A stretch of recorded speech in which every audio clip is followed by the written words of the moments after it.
Parents, you need to pay attention to these things. So let's get into it.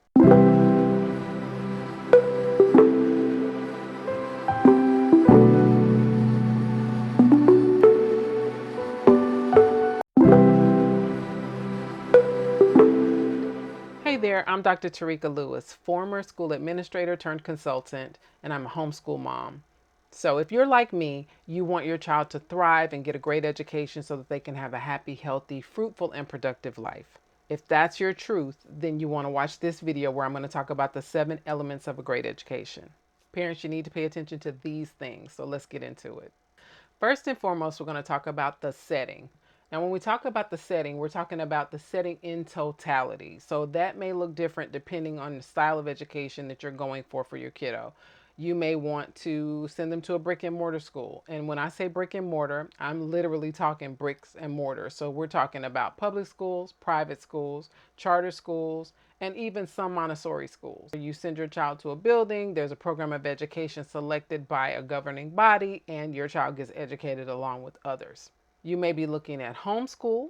It doesn't have to just be in your home, but it could be. And it doesn't have to be traditional or non-traditional. And underneath homeschooling, or as an offshoot to it, I'm also going to include unschooling. That's where a lot of parents use freedom from the strategy and structure of brick and mortar schools to give their child life skills through travel, play, and other forms of learning. But what they don't do is have this systematized form of learning that you see in most public schools. You could also be microschooling. What does microschooling look like? Well, there are lots of videos on it. And if you'll drop a comment below, I'd be happy to elaborate on microschooling or any of these other school types that I'm going to list here. There's online and distance learning. There's also the option for a combination of any of these elements to make schooling work for your kid. The bottom line is you want to look for a setting that's going to be the best and most ideal setting for your child and your family. You need to take into consideration key factors such as your child's learning style, their personality, their passions, what they want to do.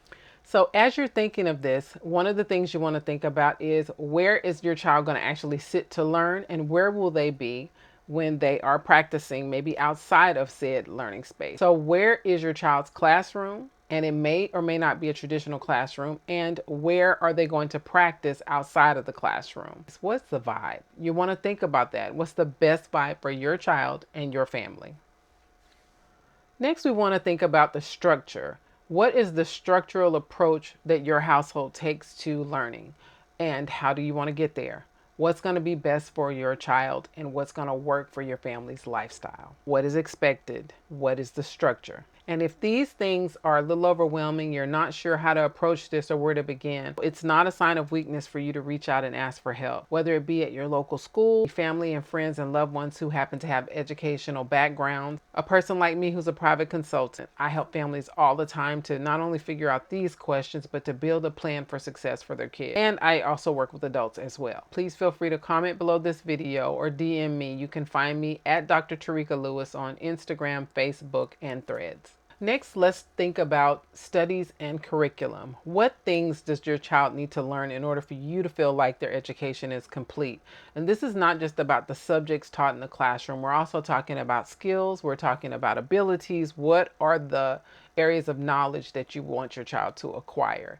And if that's something that you want to entrust somebody else to help you figure that out, that's perfectly fine. Just be selective about who you choose. You want to make sure that their beliefs and values align with yours and that they're actually setting your child up for success. You want to make sure that this plan for your child's success includes making sure that their studies and curriculum are aligned with them having a happy, healthy, successful life and doing the things that they're best at, that they're here and they're destined to do. While you're thinking about these things, you also want to figure out, how will they acquire these skills and knowledges and ability? What will they use to learn? Whether you're talking about tools or other measures to help them to learn, you want to think about how and when and where they will access these tools. Some of the things you may need for your child to learn what they need to learn, and maybe things that the teacher is going to use. make sure that you've kind of thought through that or gotten somebody to help you kind of figure this out. Last but not least, in this particular element, you want to think about how will success be assessed? How will the child be tested? How will you know when they've learned what they need to learn, gain the skills that they need to gain, and that they could use it if they wanted to? And again, if this is a lot, don't hesitate to reach out for help. Keep in mind as well that part of the process of gathering all of this information, considering all these elements, is to decide who is going to be making the decisions about these things. You may not be the person deciding it all. What's important here is that you ask the right people and put the right people in place to help you to make these decisions and to implement these decisions so your child is successful. And then you want to go back and ensure that you evaluate the success to see if you like the results that they're getting. Which brings me to my next point: support. Who's on the team? Who's on the team that's dedicated to helping your child to cross the finish line and be successful? You want to choose wisely, and you really want to think about this. For some of you, it will be a no-brainer. You know who's on your team. Grandma used to teach English, so she helps with English papers. Uncle so-and-so is good at math, and so he helps with that, and that's perfectly fine. If that works for you, my suggestion is kind of map that out and make sure that you're clear, because you may or may not have gaps in your support system that you need to fill and bridge. Even if your child is going to a school that's supposed to be taking care of all this stuff for you, you may find that there are gaps between school and home that you need to fill if your child's going to be successful. The most successful students have a more comprehensive and complete means of support. Now, I know you got this, right? I'll be the first to tell you that, and you can do this, but that doesn't mean that you have to do it all by yourself. So when you're able, lean on others who can support and help you, because you would rather run this race and get your child across the finish line. The bottom line is you just want them to be successful. And I keep referencing your child, but please note, if you are an adult who's thinking about returning to school, then this works for you as well. I help adult clients too, and I've seen all of these methods help students and learners to cross the finish line in success. And that's what we're looking for. As I was saying, I know you got this, but also it is perfectly okay to ask for help. Just remember, don't go to the hardware store for milk. If you want milk, you need good milk. You're trying to make something at home and you need milk. You don't want to go to the hardware store for it. It's not that you can't find a store that sells hardware items that also might sell milk. But chances are high that if you go to a store that specializes in hardware, you're not going to find the best milk in town. I'm not saying you can't go to Podunk, Idaho somewhere where there are farms nearby and find that. But what I am saying is that chances are high that you would do better to go to a grocery store or a farm for farm to table than you would going to the hardware store if you're looking for milk. And the same is true when you're talking about education.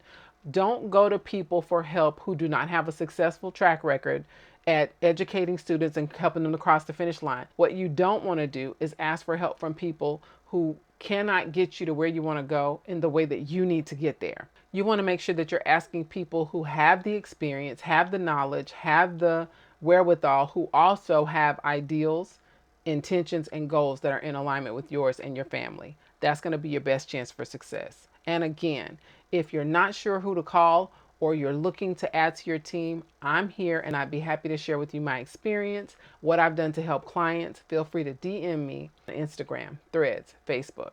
I'm happy to help. The bottom line is you want somebody that you can trust to help you and your family get to the pathway of success, get across that finish line successfully. Not only do you want success for your student, but you want it in the way that's best for you, your family, your household. Next, we want to talk about supplies. The best time to make sure that you have supplies is before you need them. Obviously, there's the pens, the paper, the pencils, all that good stuff, but you also want to make sure that you have all the supplies needed for your child's learning and that it's a part of what you've put together to educate your child to success. It's a key element, and when is just as important as the what. You need to know what the child needs, and you need to make sure that they have it beforehand, or you need to make sure that you have someone that's there to help you and to bridge the gap to let you know. And I'm going to say it because it's the elephant in the room. Take another look at how your family embraces technology. We always treat technology like it is nothing but computers, cell phones, tablets, but technology can be so much more. The true definition of technology is a way of doing things. So it evolves over time. I mean, back in the day, a good pencil was seen as a piece of technology that was useful for writing things down and so many other things. And now that we're here, our phones, our devices are not the enemy. The quickest way to change your child's relationship with technology and to change your relationship with them is to encourage them to use it in positive ways. Even if they have to have a separate device for play than the one that they use for learning, that's fine, because they are entering into a world where technology is everywhere. You can't get an entry level job most places unless you know how to use some piece of technology or some piece of machinery. So get them comfortable around the technology that's going to be tools of the trade as they get older. Now that we've talked about supplies, let's talk about your system. We think of school systems on a district, state, and national level. But here, what I'm talking about is the system that you use to make sure that your child is educated. What are the elements and how do they all work together so that your child gets what he or she needs? Or you get it, again, if you're the student. What we're looking for is the manner in which you've chosen to educate your child. Now, don't be afraid if you don't know what to do here. What have I said all through this video? You can ask for help. Don't hesitate to do so. You can even drop questions into the comments below. As a matter of fact, stop right here and drop me an emoji or something in the comments that lets me know how you're feeling about considering all these elements as you look for the best option for education for your child. Are you already doing it? If so, give me an emoji that lets me know that. If this is something that's new for you, give me an emoji that lets me know that. And if it seems overwhelming and you're just not sure where to begin because you didn't want all these responsibilities, you just wanted to be able to drop your child off at the school down the street, give me an emoji and let me know that too. All I'm saying is don't be afraid if you don't know what to do here. Don't hesitate to reach out, whether it's to your local school, to an education consultant like myself, or somebody close to you that you know that could help you to navigate this terrain and do what's best for your child. Don't give up even though it's a daunting task. It's no harder than parenting. And if you're looking at this video trying to figure out ways to help your child, then I have no doubt in my mind you've got this. Now, the last element we're going to talk about in this video is a success plan. I know. Most people don't like to plan, but the people who do plan love to plan. This is what I'll say about it. A plan by itself does nothing, but you can be gifted and talented and motivated, and without a plan, you're still going to limit your access to success and to options. Planning along with taking intentional action and the right steps can just about guarantee success. What is your success plan? Because I'm sure many of you have heard the phrase that if you fail to plan, you plan to fail. And while that's cliche, it's pretty much true. When I say success plan here, I'm talking about an involved process designed to help your child build a path to a better life. So let's give it all we've got and let's think this thing through. There are a few components that you'll want to include in your success plan. First is the vocational component.